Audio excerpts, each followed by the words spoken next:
धर्म की रक्षा के लिए शस्त्र, जहाँ शस्त्र की आवश्यकता होगी शस्त्र उठाया जाएगा, जहाँ शास्त्र की आवश्यकता होगी वहाँ शास्त्र बढ़वाया जाएगा। उसको परिपूर्ण गुरुकुल के वहाँ तैयारी किया जाएगा। ध्यान मूलम गुरुमूर्ति पूजा मूलम गुरुपदम मंत्र मूलम गुरुर्वाक्ये मोक्ष मूलम गुरुकृपा। महाराज जी, सबसे पहले आपका परिचय जानना चाहूँ। ओम भूर्भुवस्सुः। हमारा परिचय जानना चाहते हो? हमारा छोटा सा नाम गुरु पीरों का देवा है। उत्तराखंड मंडल से मैं चैतन्यगिरी हमारा नाम है। महादेव नागा बाबा चैतन्यगिरी, रुद्राक्ष वाले बाबा चैतन्यगिरी के नाम से जानते हैं। हर हर महादेव। हाँ महाराज जी, मन में पहला सवाल तो यही उठता है कि इस बार का जो महाकुंभ है, जो 144 साल बाद बताया जा रहा है, महाकुंभ खास क्यों है, किन कारणों के चलते? यही जो गजाननं भूतगणादिसेवितं कपितजम्बौफलचारुभक्षणम् उमासुतं शोकविनाशिकारिकं नमामि विघ्नेश्वरपादपङ्कजम्। गुरुर्ब्रह्मा गुरुर्विष्णु गुरुर्देवो महेश्वरः गुरुर्साक्षात् परब्रह्म तस्मै श्रीगुरुवे नमः। ध्यानमूलं गुरुर्मूर्ति पूजा मूलं गुरुपदम् मंत्रमूलम गुरुर्वाक्ये मोक्षमूलम गुरुकृपा। आपने पूछा माता कि ये 144 साल के बाद में ये महाकुंभ आया है। ये महाकुंभ ऐसे राशियों का और कहीं नक्षत्रों के ऊपर ऐसा शुभ नक्षत्र, कई ग्रहों का मिलन, और इसमें 12 राशियों को शुभ देने वाला ये 144 साल बाद ये महाकुंभ हो रहा है। ये बड़ा अद्भुत है। क्यों? इसमें आप देख रहे हैं चारों तरफ त्राई त्राई हो रहा है और ये महाकुंभ लग रहा है, लेकिन फिर भी यहाँ धर्म सनातन, वो भगवान नारायण, भगवान शंकर, ब्रह्मा विष्णु महेश तीनों की प्रकृति के अनुसार यहाँ सब आनंद हो रहा है। महाकुंभ क्यों लगता है, क्या कारण है? इसका तात्पर्य ये है कि जब देव दानवों के बीच में विवाद संवाद हुआ दोनों के बीच में, तो भगवान शंकर ने कहा कि वे जाओ, दोनों को बुलाया और कहा कि वे आप समुद्र मंथन करो। कि प्रभु समुद्र मंथन कैसे होगा? कि जाओ वासुकी नाव के नाग की रस्सी बनाओ और मंदराचल पर्वत को रई बनाओ, और नारायण स्वयं नारायण आपने कच्छवा अवतार में कच्छवा का रूप धारण करके मंदराचल को अपने पीठ पे सवार किया और समुद्र मंथन करवाया। काशी विश्वनाथ भगवान की जय हो। फिर 14 रत्न जब प्राप्त होता है, इसमें पहले हलहलाल निकलता है। तो हलहलाल पीने के लिए भगवान नारायण, भगवान शंकर उसको कंठ में धारण करते हैं। कंठ में धारण करने के बाद जो कोई कहीं कहीं ऐसी बूंद जो धरती पे गिर गया, गिरने के बाद वो कई प्रकार के वनस्पति, जो जिस प्रकार आप लोग कहते हैं आग धतूरा, जो ये चीज़ें उसी से उत्पन्न हुआ है। जो जय मादक पदार्थ जो भी जो धरती पे जो पैदा होता है, जो उसी जहर से पैदा हुआ। जो जहरीले जितने भी बिच्छू, जो जितने भी जीव है, ये सब उसी जहर से पैदा हुआ। जिनके केवल कंठ में, इनकी जभा के ऊपर जहर रहता है। सर्प के अंदर कहाँ जहर रहता है? केवल जभा के अंदर है, उसके दांतों के अंदर जहर रहता है, पूरे शरीर में नहीं रहता है। तो इसी प्रकार तो उस समुद्र मंथन में इसी प्रकार ऐरावत हाथी जैसे, वहर्ष जैसे, 14 रत्न लक्ष्मी जैसे, वहाँ धनवंतरी भगवान अमृत कलश लेके निकलते हैं।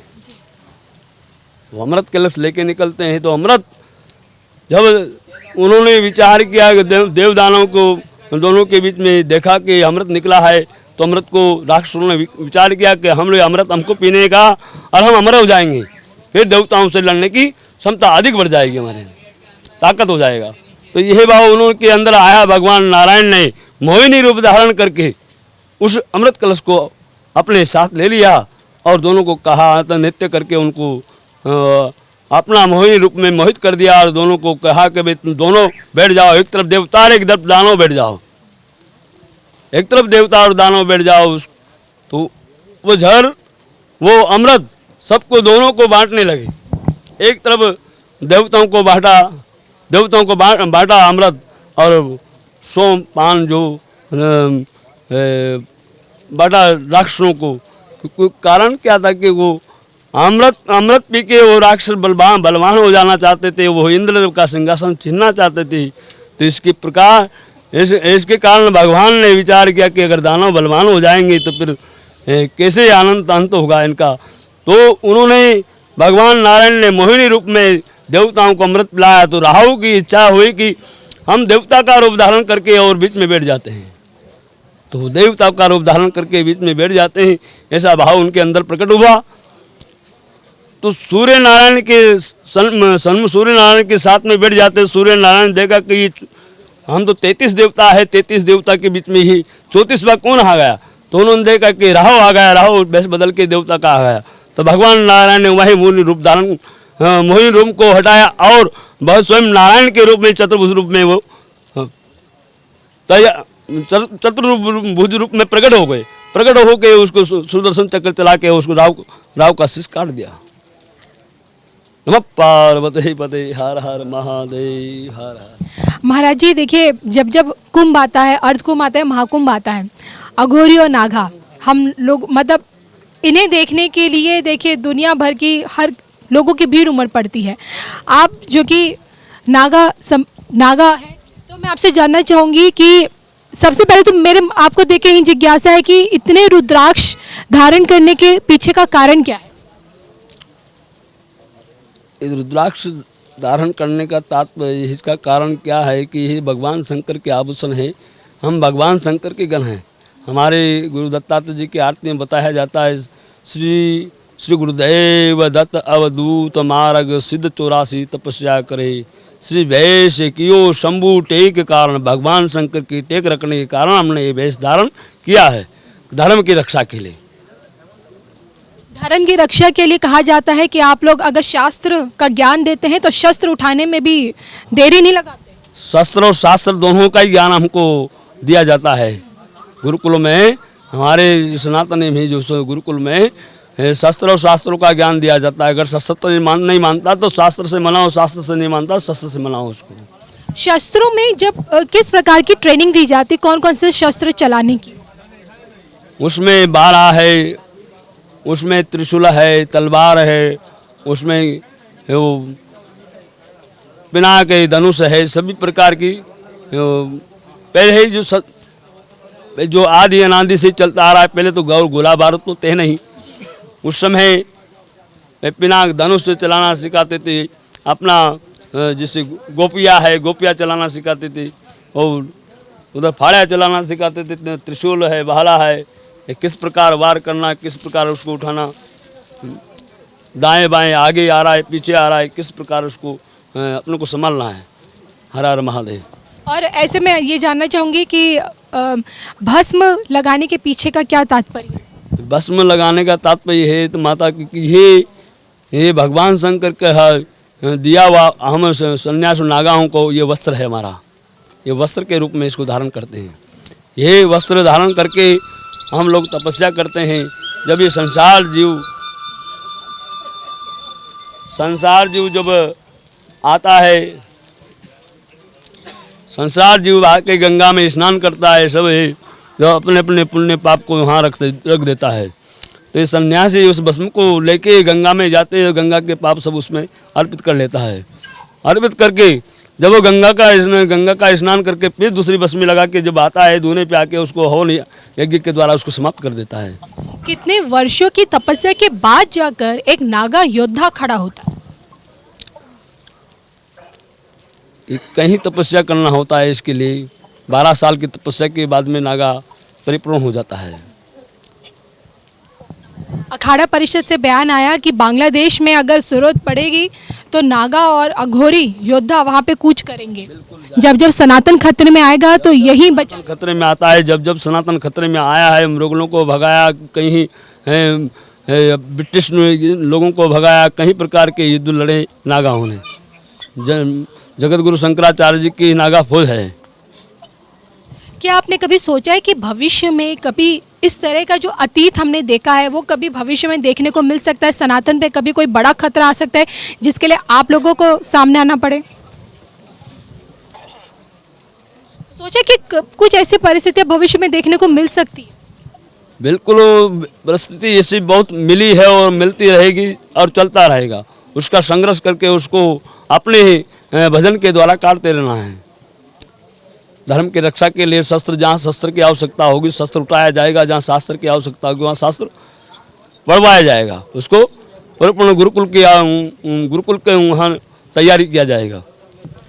एक हम लोगों ने देखो आंध्र प्रदेश में जाके है हमारे बच्चा आदि नारायण गिरी, ये आए, इनके यहाँ आंध्र प्रदेश में जाके धर्म का प्रचार करते हुए ये बच्चा, और सब आंध्र प्रदेश, केरला, कर्नाटक, आंध्र प्रदेश, उड़ीसा, तमिलनाडु तक सबको जोड़ रहे हैं।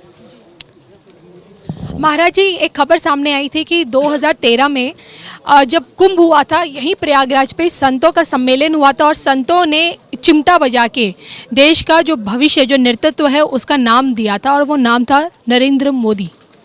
और आज एक बार फिर 24 में महाकुंभ, संतों की भीड़, नागा हो अघोरी हो, यही संत समाज, एक बार फिर एक नाम, इसी संत समाज से एक नाम गूंजेगा। क्या वो नाम होगा, क्या बता सकते हैं? वो सत्य सनातन धर्म की जय हो। सत्य ही गूंजेगा, सत्य ही रहेगा, सत्य न मिट सकता है, सत्य को कोई न मिटा सकता है। यही पूर्ण ये हिंदू राष्ट्र होगा। हर हर महादेव।